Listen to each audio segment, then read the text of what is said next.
What's going on, everyone? So in today's video, we're gonna be talking about a book. Now I know what you must be thinking here. Who reads books anymore? Now the book is video game themed, so, figured it'd fit in the channel with everything else I talk about. Now I'm gonna be honest, I haven't read a book in a very, very long time, mainly because I don't know how to read, so. Now this book focuses on the complexities of creating video games, both big and small, and if you have an interest in game design, game development, anything of that nature, you should totally give this book a read. The book we're gonna be talking about today is Blood, Sweat, and Pixels. Oh shit, that's not right. Now this book was written by Jason Schreier, who is a journalist for Kotaku. Say what you will about Kotaku, but Jason Schreier is actually like one of the few video game journalists out there doing the job of a journalist and actually reporting the facts. And Jason Schreier actually did a whole article about Destiny before this book was even published. And he also did an article on Mass Effect Andromeda, which is featured in this book. So if you have any interest in finding out what exactly happened to those games during their development cycle, go ahead and pick this book up. Do it! It delves deep into the bullshit, basically, that developers and designers and all the teams have to go through when they make a game. Now, I remember hearing about this book on a Kind of Funny podcast back when Greg Miller and Colin Moriarty used to do them together. And on the PS I Love You XOXO podcast, I believe it was Colin Moriarty, he spoke very highly about this book. And after a really, really long time of just, I guess, not wanting to read the book because, whatever, reading, I picked it up and it's really good. Now, this is definitely one of the most engaging books that I've ever read, and it's partly because of the fact that I do take an interest in game development and game design. And I learned a lot of interesting things when reading this book that I'll touch upon later, but seriously, this is one of those books, if you're even remotely interested in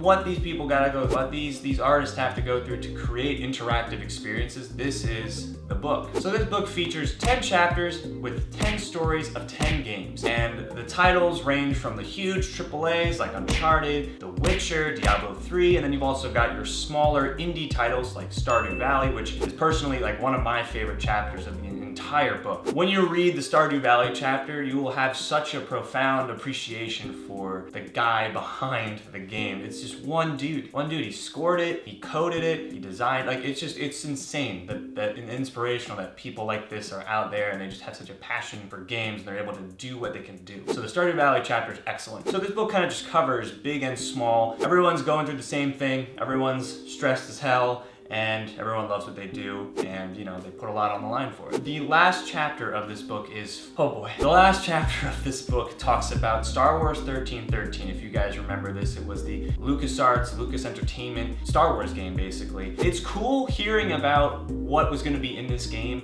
the mechanics that they were gonna put in place, like jetpacks and how the jetpacks would affect traversal in the game, the characters that were gonna be involved. It was a really interesting read just to hear what the developers we're going to put in this game. It's upsetting that it doesn't exist, but I'll talk more about the specifics behind Star Wars 1313 because it is a good read and I don't want to spoil too much. Having said that, I don't want to spoil much about what happens in these chapters because a lot of this stuff I didn't personally know was happening or was even taking place. So the pure or the best experience I could say is just go into this book just blind. I mean, you know what games are in it, that's cool, but just read it, you'll see. Now, one of the many great things about this book is that it has some just really cool anecdotal pieces in there, little factoids. Like, for example, when I was reading the Destiny chapter, which was the first chapter I read in this book. I like Destiny, but I can acknowledge that the first Destiny, the vanilla Destiny, was a very troubled game, had a lot of issues, and was very incomplete. So I wanted to learn more about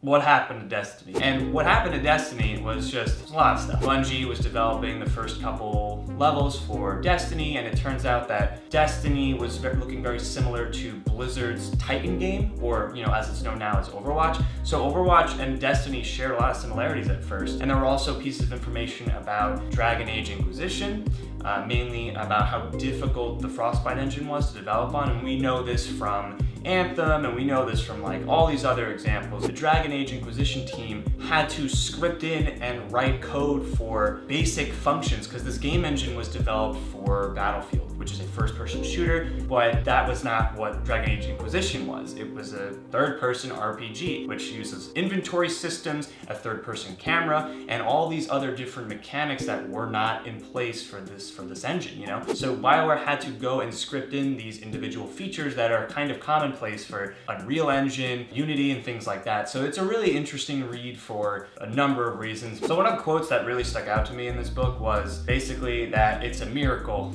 that any game ever gets made. And that might sound ridiculous, but when you read this book and you come across that line, you'll understand. It really is incredible that any game ever gets made, especially on the smaller side of things. But yeah, that was definitely something that I just didn't even think about until reading this book. I gotta say, this book, Blood, Sweat, and Pixels, it's a little bleak. It shows the bad side of game development and basically the games industry. You know, I mean, every industry has their own BS. I work in film and television. There's plenty of shit there. It's not just exclusive to games. Now, granted, pretty much all the games that are listed in here turned out to be great successes. You know, except for Star Wars 1313. So pretty much every chapter ends on a good note. They end on a good note, but the journey, the process that they had to go through just to get there, it's a little intense. Now, this book, more than anything, talks about crunch. If you don't know what crunch is, it's very commonly talked about now, but the video game industry undergoes a lot of crunch work where people are just working extreme overtime to finish these ambitious projects, and at what cost? People are having to take personal days because they risk just losing it on a daily basis.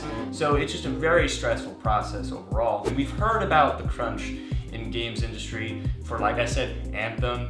Telltale Games is, another example of just people being overworked and unhappy with their working conditions. It's part of the process and it sucks. So basically every chapter has some kind of variation on this video game crunch, and at this point in the industry it's almost mandatory. It seems like every company is doing it, which is upsetting because that's not a good business practice. Now, the smaller games featured in this book center around individuals that kind of risk everything to make their project into what they wanted it to be. And when you read this book, the toll that this whole process takes on for them is just very clear. And many walk away just being so shell-shocked they can't even comprehend their own success. One of the chapters that really surprised me was the chapter on Halo Wars. I remember playing Halo Wars back in the day, didn't really think it was good, but it was interesting because Ensemble Studios, the studio that behind Halo Wars, they had to develop this game, they didn't want to make it. And Bungie didn't want anybody else to touch the Halo IP. I mean, what it basically boiled down to was Microsoft wanted more money. They wanted to milk the Halo franchise as much as they could.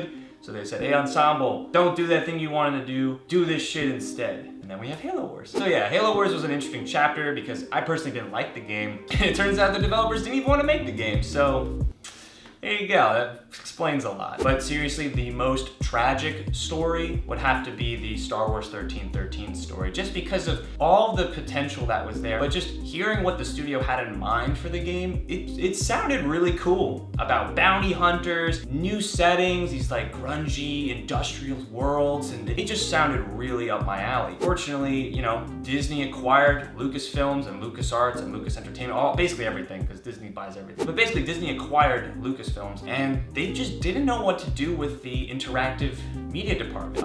Many employees were in a weird limbo of, do we make this game? Can we make this game? Let's pitch it to no? Okay.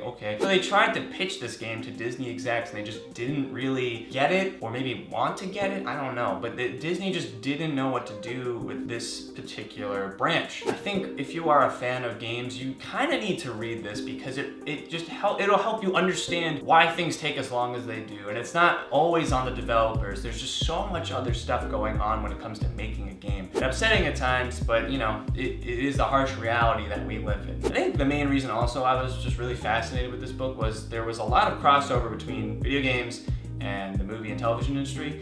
Basically, we have long hours, like 12-something hour days, we have lots of overtime, and we get all this extra stress added onto us by overheads that just make things complicated for no stupid reason because they're dumb. Definitely not bitter about that at all. Why the fuck you lying?